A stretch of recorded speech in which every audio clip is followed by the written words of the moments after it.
Hi, this is Sanjay Gangal from GISCafe. I'm here with Chris Andrews, COO at Rendered AI. Hello, Chris. Hello, Sanjay. It's super nice to be chatting with you again. Thank you so much for joining us again, Chris. Tell us uh, uh, about Rendered AI. Sure. Rendered AI is a seed-funded startup that I joined about 2.5 years ago. My background, as you might be familiar with, is I have about 25 or a little bit more than that now years of experience in the GIS industry. I've done a lot with 3D complicated data environments, sensors, and enterprise integration, and even defense and intelligence, and that all kind of rolls up together into what Rendered is all about. Rendered is a essentially we offer a platform as a service in a subscription model for helping customers generate synthetic computer vision data. So in a nutshell, we help customers generate fake data to train artificial intelligence algorithms. Okay, so tell us a little bit more about the synthetic computer vision data. Yes, absolutely. The as you all know, the computer vision industry is part of the artificial intelligence and machine learning industry that has basically boomed very fast in the last few years. So now we have computer vision being used to do things like process drone imagery to extract information about pavement cracks and conditions. We have satellite imagery that's being used to identify everything from where specific vehicles are at the moment to identifying seasonal variation in crops, all kinds of stuff. And then even we're seeing the use of computer vision even inside retail and hospital and other human habitation. So one of the challenges to deploying computer vision is that you need to train algorithms based upon data that you have. The data that you can collect often is limited. You don't have that many edge cases, unusual scenarios. In some cases, such as for a satellite that I'm putting up next year, I may not even have data available to start training AI before the satellite actually goes into orbit. And so, an option, a solution to help overcome some of those issues is to actually use synthetic or simulated data. And we specialize in helping customers generate physically accurate synthetic data. So that means that the pixels in the imagery that are generated out of a synthetic data application and rendered, they emulate the distribution and the nature of the pixels that would be in a real sensor collection. In some cases, we're even simulating raw data collection off of an unusual type of satellite or sensor, such as synthetic aperture radar. That is not something that most people are going to do, based upon a small hobby project or something like that. So we work with a lot of specialists. We don't try to be the specialist in their domain. We try to help them basically transform their ideas around synthetic data generation into a more production workflow that they can run in the cloud. Okay, and how are things going with Rendered AI regarding the computer vision market and geospatial technologies? Yeah, so we're actually seeing growing interest in access to synthetic data. Some of the trends around privacy and security and also the need for more reliable known data sets are actually driving more interest in synthetic data.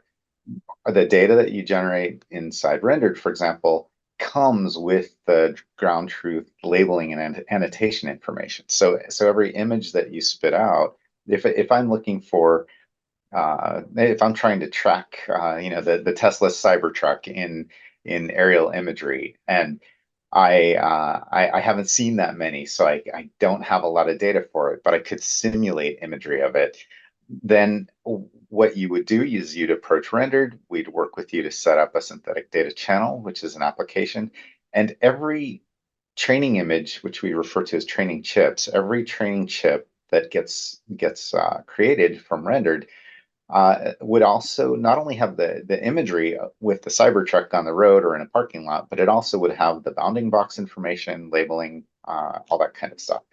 We are definitely seeing the need for synthetic data increasing in the geospatial market.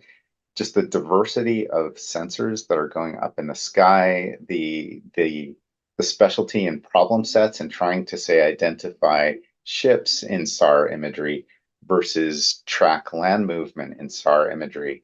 Each of those use cases is fairly specific, and it's expensive and difficult to get a whole bunch of training data for real sensor data. So if you can simulate it, you can start to build algorithms before you have enough real data to go and kind of tune those algorithms to be higher performance. So we actually see most of our business is in the geospatial arena. We do other business in with some healthcare, transportation, manufacturing, and insurance.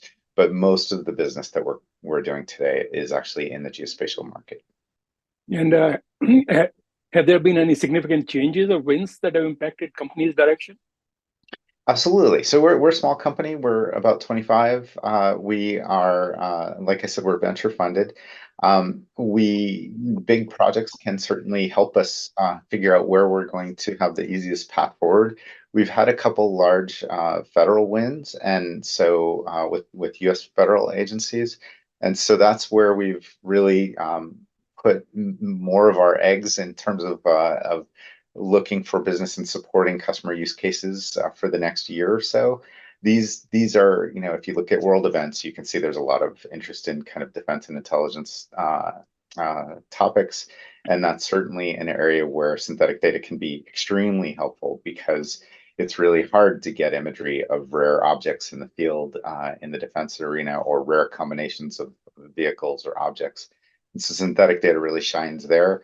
Representative of this as well is we recently became an In-Q-Tel portfolio company. In-Q-Tel is an investment group that was founded by some folks out of the federal government a few years back, and now they're their own commercial entity, but they still have a lot of ties with the intelligence community, and so we're now an In-Q-Tel portfolio company. We will continue to service commercial customers. We've done business in the UK, France, Germany, Japan, and South Korea, and we'll continue to work with both international customers and commercial customers. But it's been pretty exciting to have a couple big wins and some of the interest we've seen from the government as well. Okay. Any other industry trends that you are seeing recently? Yeah, so we're getting quite a bit of interest in just we're seeing a lot more kind of middle and long tail customers start to really try to realize more value from computer vision, and so we're seeing the kind of core commercial market grow. Folks are recognizing that synthetic data is instrumental in some cases for things like looking through large imagery data sets using a kind of a roughly trained model or tuned model to just find kind of warm hits for unusual things so that you can pull enough pieces of data out of those data sets to then go and train on real data. That's an emerging use case for synthetic data that has the potential to really decrease the cost of a lot of current labeling efforts. We also are seeing some interesting trends driven by folks like the CTO of the Defense Innovation Agency, and then OGC and some other groups where folks are starting to look for more kind of standard data sets around which to build standards and processes for machine learning workflows that can be kind of more reliable, more consistent across the industry. And it turns out that if you are generating data, you can kind of make that very predictable. So you can actually build well-known, well-formatted data sets with synthetic data that otherwise are really difficult to obtain because you're if you're using real data, you're always constrained by the limitations of the real data. So we're seeing synthetic data start to emerge for standards and standardization purposes, and also even for some human training purposes. When it comes to things like personal information, privacy, facial privacy, things like that. In some cases, it's easier to train people using synthetic imagery, not just for faces, but also for things like SAR and X-ray and other imagery modalities. So we're seeing demand for synthetic data for human training purposes. And then one major thing that we can't ignore is the emergence of diffusion models and LLMs over the last couple of years has really changed the AI industry and popular understanding of what's possible. And we are definitely seeing folks show interest in synthetic data to train some of these large models, because if I want to train a model to generate dragons, then it's a lot easier for me to simulate imagery of dragons than it is for me to go and photograph dragons to train a large model. So so that kind of stuff is we're seeing. I guess in a nutshell, we're not seeing any kind of slowdown in interest in computer vision, and synthetic data is being pulled along right with that. Okay, and what is the best way for our audience to find out more about rendered AI on the internet? Yeah, the two places where I'd take a look at us are definitely at our website, which is just rendered.ai. That'll get you right to us. And then the other places, follow us on LinkedIn. You can find rendered AI on LinkedIn. You can connect with me and follow it through me as well. We're happy to interact with folks. We have a newsletter, and we actually have a pretty active YouTube channel as well with a fair bit of information just to get folks educated on what's possible with synthetic data. Okay. Well, thank you so much, Chris, for taking time to record this interview. Have a great day and stay safe. All right, you too. And I really appreciate the opportunity to chat with you. It's always a pleasure. Okay. Thank you, Chris. This is Sanjay Gangal from GISCafe.